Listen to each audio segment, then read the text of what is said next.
So at this point, we're under the gold standard, but not for too long, right? So we're under the gold standard as of 1879, but then World War I happens, right? In 1914, okay? And at this time, we needed way more cash to spend than we had in actual gold, right? So the government at that time just printed way more money than it actually had. After the war, it came back and got back being on the gold standard. But then again, with the Great Depression in 1929,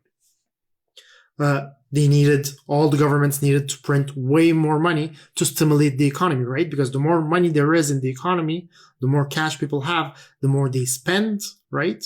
And instead of hoarding their money, they're going to spend it because they know there's more of it. It's going to get devalued. If there's more of something, it's worth less. So people are going to spend it because, there's way more of it. So, but when you print so much cash, then you can't really back it up. So in the 1930s, the UK and the US stopped redeeming cash. And that was under Roosevelt for gold coins, right? Main reason, not enough gold to back the amount of currency they wanted because they wanted to increase the money supply. So this is like, they shouldn't do this, but it was important for the economy for them to have a bigger money supply. And, in the Great Depression, that's really what got people out of that depression. It's more money supply, but they couldn't do that with the gold, the current gold reserve that they had. Now, this is a big subject and everybody has their opinion on it. I truly don't know if it was the right thing to do or not, but that's what happened. So what took place at that time is you had fiat currency, right? And this is the form of currency we know now, okay? Fiat currency is what you have in your pocket. It's a term to describe currency that is used because of government's order, right? So this is the executive order that came in 1933. I have it here. Let me just open it up, right?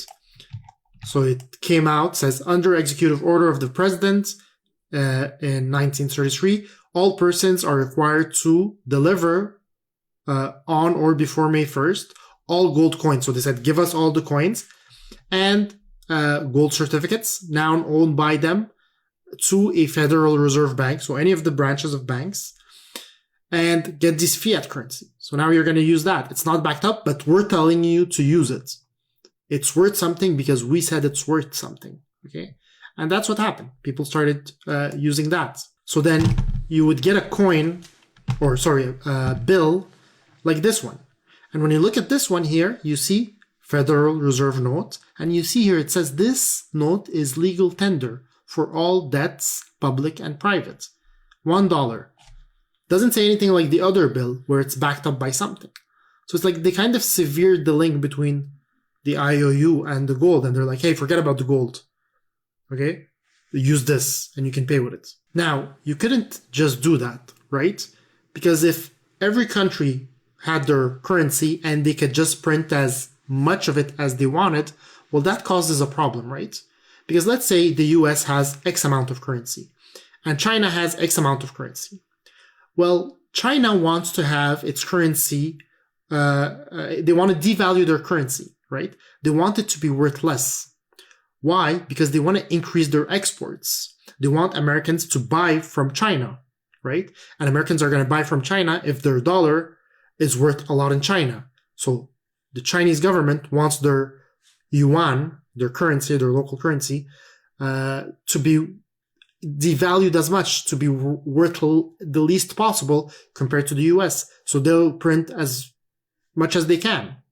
And that's a problem because then the US are not gonna export at all because a dollar is gonna be too expensive for the Chinese. So their exports are gonna decrease. So there's a problem. Nobody wants that. Nobody wants the other country to devalue its currency too much, right? So they came along and they're like, okay, we're going to sign this agreement, okay? We'll call it the Bretton Woods. And the reason for that is, again, because Everybody had the fear that other countries would just devalue their currency.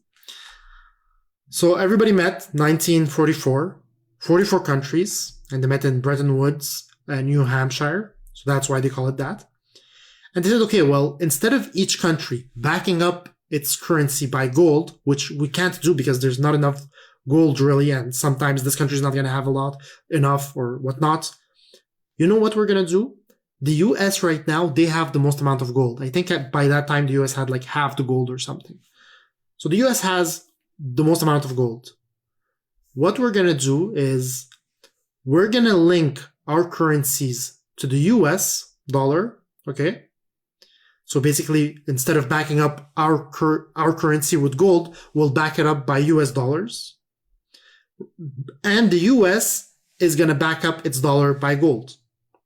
So then we're linked in a way, but instead of having to keep the gold in our vaults, we can just keep US dollars. And the US dollar is linked because at this time, there's a lot of trades, international trades, and you're buying something from the US is buying something from you. You have a lot of US dollars.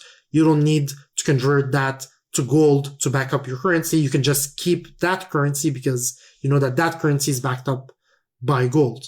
And that was the agreement. So no countries needed to back up its currency with gold. The US would back it up with gold, and you guys can have the US dollar in your reserves. Simultaneously, there was the creation of the IMF, which is the International Monetary Fund. And the IMF, its role is to lend money to countries that are in need. So in the same way that you have central banks that would lend to branches money because they have a lot of people who want to take out their money simultaneously, you had the IMF that would help countries if they require money for that period of time. There was also the creation of the World Bank, which the purpose of that was to help underdeveloped countries to grow. So we stayed under this new system for a while, but again, you'll see it didn't last long, and we'll see that in the next lecture.